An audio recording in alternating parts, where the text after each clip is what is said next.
Hey guys, this is going to be a very quick review video. Still not feeling well, so I'm going to try to get through this video the best that I can. Was not in school today. Well, if you're watching this in future years, um, I was sick when I filmed this. So, but anyways, yeah, I'm not going to be there tomorrow. I think I need one more day, but I will be back in time for current events Friday. So, we're going to get through this. All right. Hinduism and Buddhism develop.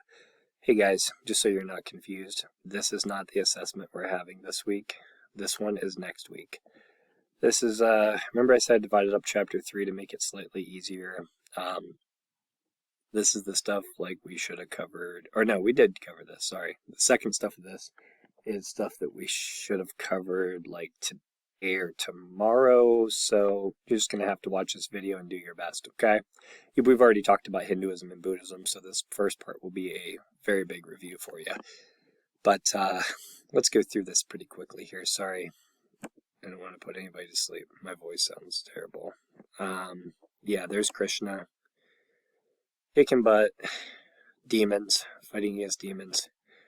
That's, well, you got one of these papers. I'm also posting it on Google Classroom. It says religion, true and false. You're going to want to check the one on Google Classroom because it actually has more answers to it. And I was actually supposed to get that to you today. But again, I'm not in school and I won't be there tomorrow. So you're going to have to be responsible and print one of these. Otherwise, you can just write all these answers. You can actually just use the video, scroll through here with me, see the questions, take pictures of them, however you want to do that, and write these down on lined paper. Okay, so I'll be referencing back and forth between these two. But this answer right here in Nepal is, I don't know, number 13. There it is. Okay, I was looking to see what number it was. He's originally from Nepal. But let's talk about Hinduism first, because Siddhartha, who is the founder of Buddhism, was actually originally a Hindu.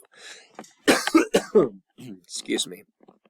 Okay, so Hindus believed in something called moksha, which is perfect enlightenment.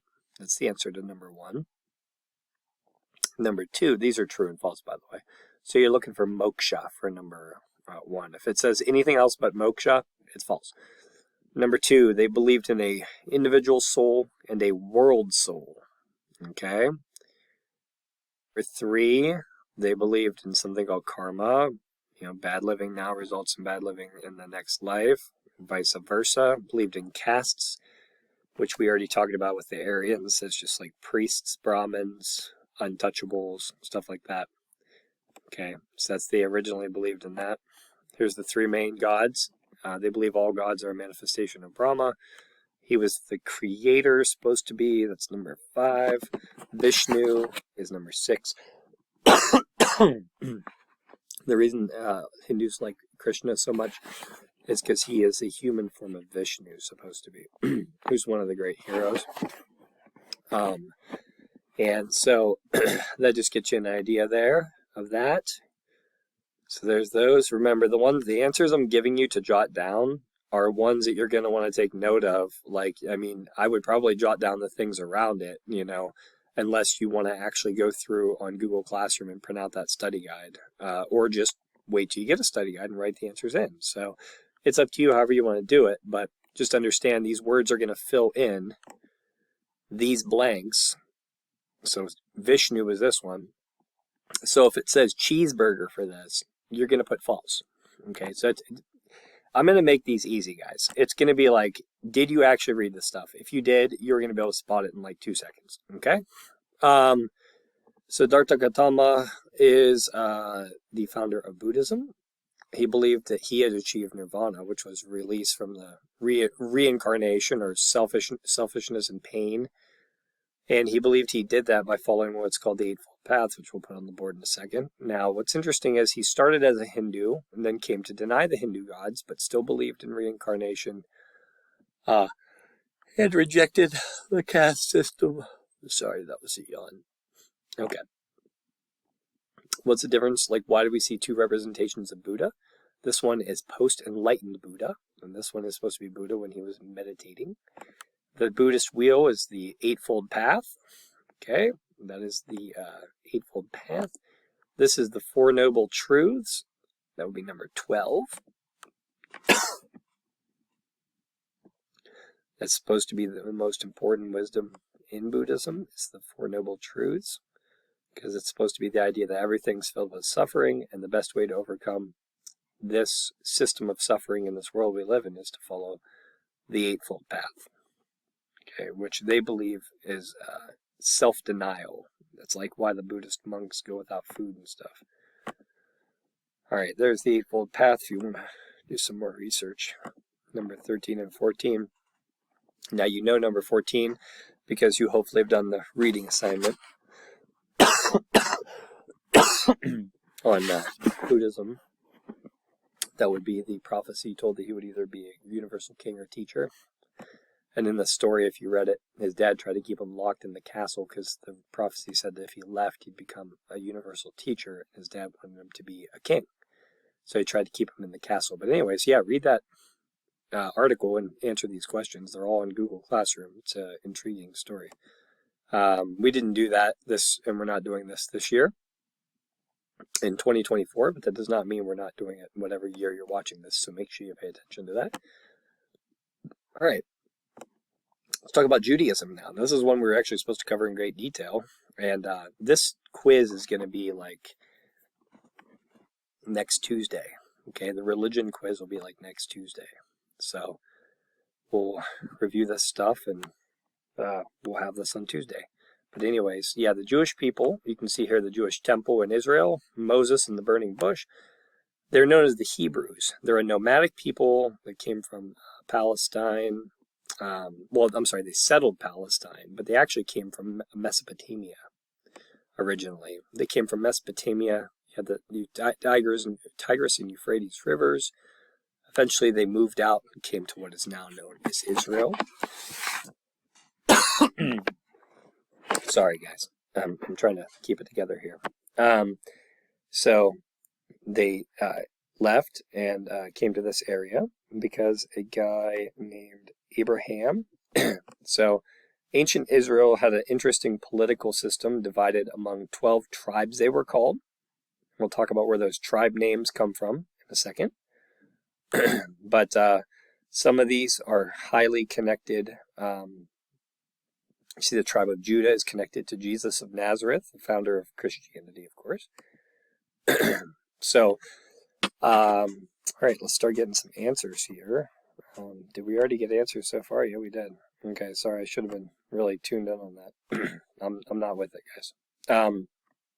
So Abraham's known as the father of the Jews. He was just a Mesopotamian guy. He's just a dude. People called him a Hebrew. And he lived in the city of Ur, which we've talked about. And he went out into the wilderness one day and basically believed he heard the voice of God saying to him, leave your father's house and I'll make you a great country. And go to this place I'm going to show you. And he was like, heck yeah, man. So I'm going to do that. So he left Mesopotamia. Okay. Left Ur. He was very wealthy. And he went down to what we now call Israel. Took his herds and his families with him, went there. He eventually moved back and forth between Egypt, but we're not going to get to that long story. But the god that he worshipped, he called YHWH. They didn't write the letters the vowels because they believed it was disrespectful. But the English translation is I am, meaning the all self-sustaining and all existent God. They were actually forbidden from writing the name, but they believed that people got to heaven by faith. They believed that Abraham believed God's promises, and God basically, as the passage in Genesis. What is it? Genesis 15:6, I think it is, says God accredited it to him as righteousness. And so we are reading the Jewish Old Testament, as Christians would call it. And that is a historical source we will be using. So, but anyways, yeah, they worship that God. They had priests, scribes, people who wrote the word of God. Priests offered animal sacrifices. It was pretty common back then. I know it seems crazy today, but they, just like any other country at the time period, offered different animal sacrifices and stuff. And unlike a lot of the countries around them, they were one of the few that did not offer human sacrifices. Abraham's grandson was named Jacob, but his nickname was Israel. Okay, and actually God renamed him Israel. It's a weird story, but so Abraham has a son Isaac. Isaac has a son Jacob. They're all just chilling over in what we now call Israel. There's a lot of events that happen in between, which we're not going to talk about. Okay, if you've been to Sunday school, or if you are interested in this, just you could examine, as I'm recommending, as a historical source, just so we understand. Like the Old Testament historical books or the Jewish Torah describes all this stuff. If you're interested in the historicity of it, describes this stuff. So, but anyways, yeah, Abraham had Isaac, Isaac had Jacob, and then so they bounce back and forth between Egypt. Sometimes they go back to Mesopotamia, but they mostly just like to hang out in what we now call modern day Israel. Okay. But Jacob one day, Abraham's dead. Isaac is like towards the end of his life. And Jacob is like the new leader of the Jewish people. And he gets into a wrestling match with God. And God presents himself as an angel. So he doesn't actually even really know it's God. And so Jacob pins the angel, which is God, down. He wrestles him. And it's interesting because God basically says, I'm going to rename you Israel because you're one who wrestles with God and wins. And then, like, God basically, this is big time paraphrase, is basically like, hey, by the way, I'm just kidding. I could have beat you all along. So he, like, throws him off and, like, slaps his hamstring. God, like, slaps Jacob's hamstring and shrinks it down to the size of a walnut. And so from that point on, the Jewish people don't eat the hamstring of any animal because they consider it to be holy, because that's the muscle that God touched of Jacob's. And so now Jacob, known as Israel, had 12 sons, and each of his sons will become a tribe of Israel. And so Jacob's 12 sons each gets an inheritance in what we call Israel. This is the modern nation of Israel. Well, I'm sorry, wait. This is where the modern nation of Israel is at. This is a picture of what it would have looked like back then when there were different tribes. That's not how it's aligned today. So anyways, yeah, so these guys were, they believe you were saved by faith. That's the verse I was thinking of. So anyways, they eventually moved to Egypt. Long story short, they're down there, and they go down there because of hoping to be getting some food and stuff, because they ran out of food in the land of Israel. And the Hyksos, I don't know if you remember them, but they were from a different chapter we talked about. The Hyksos had conquered Egypt. Well, they were, I'm just looking here. Yeah, I was making sure I worded that correctly. The Hyksos treated the Israelites nice and, allowed them a place to live. The problem is the Egyptians overthrew the Hyksos, number 20, eventually, and then the Israelites were enslaved by the Egyptians, who took over. And eventually Moses is going to free them from Egypt. After seeing a vision in a burning bush, he claims, at the age of 80. Now, Moses was actually raised in the Pharaoh's house, but he was rescued because they were trying to kill a lot of the firstborn of the Israelites. And so he was raised by Pharaoh's daughter because he was found by a riverbed, and eventually leaves, finds out he's Jewish, leaves, claims to have this great vision that God would free him, his people. And so that's called the Exodus. And he supposedly met God in a burning bush, 21. We're going to skip over that. 23 was known as the Torah. That's the God's, the book, the holy book of the Jewish people. Some of the earliest kings of Israel, after they really established prominence in their kingdom. Saul, he's the first king. And King David, you know him, he's the one who killed Goliath. He was Saul's son-in-law, and Saul tried to kill him by throwing a javelin at him. David was the one who united all of Israel for the first time, and Solomon was the one who built the temple, number 24. Okay, guys, I hope this was helpful. Also, I want to do this. That way you can see this. There we go. Take a snapshot of that if you need to.